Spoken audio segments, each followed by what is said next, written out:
Hey everybody, it's Phineas. Welcome back to the Frugalfinneas channel.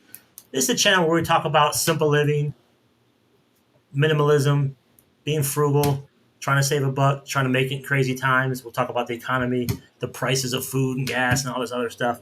So today is part 2 of a video that we just dropped. The side benefits of being a minimalist. We all know the main benefit, you get rid of all the clutter, all the nonsense. But there's a lot of side benefits to being a minimalist. So this part 2, I got 9 items here, and let's go through them. Number 1, more peace of mind. This is my favorite.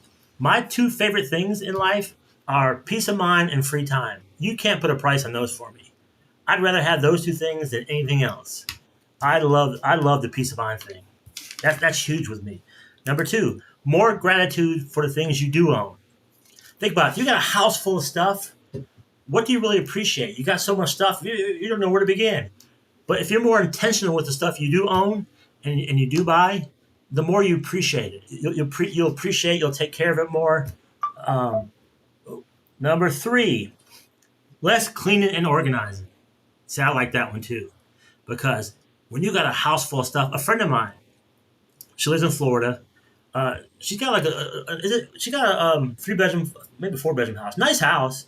And but I actually like her house. She has stuff everywhere, but it's not hoarder style like on an A&E TV show. It's decorated. It's very homey. It's not for me. I couldn't have that. That would stress me out. But her house is done very well. But imagine dusting her house. Like, she's got a lot of belongings. Very well decorated though. I like it. But man, to clean that and dust that, and that would be my nightmare. Okay, where are we at here? Number 4. You can invest in higher quality items. See, I do this. See, everybody thinks I'm cheap. Oh, you're so cheap. I don't consider myself cheap because when it's time to buy something, I will buy higher quality. I'll spend more money if I can get a higher quality item. I'll give you. Let's see. Let's think of something. Okay, a blender. Say I have a blender in the kitchen, and it breaks. I have to replace it. I don't want to buy a $14 blender. I want to buy a nice quality blender that would last me, 10 years. I might even buy me a commercial blender if I'm into smoothies and stuff like that, hardcore. So, yeah, the less stuff you own, when it's time to buy something, you could buy a higher quality item. I like that one. All right. Number 5, less stress and anxiety. Boy, that's so true. That's so true. I actually had a house fire here, and it took about 3.5 months to put everything back together. And so a lot of that time, I was staying at my sister's house. But when I was able to move back in, when the roof was back on and I could still live here, but it was still under construction, that stressed me out. That was a lot of anxiety because there was stuff everywhere. Like, it was all disarray. It was stuff in under the beds, in the closets. The kitchen was all apart. Like, I don't like living like that. So the less stuff you have, less anxiety, the more peaceful and calm things are. Number 6. You can support other causes. I like this one too. If you're not buying a bunch of nonsense, logically, you probably have more money. Maybe not a ton. I mean, it depends. But you can do what you want with the extra money. Like, you can support causes. I like cats and dogs. That's my love thing. I like supporting animal causes. Whatever causes you are, you can focus on those if you're not buying a bunch of junk and nonsense and keep things cheap and minimal.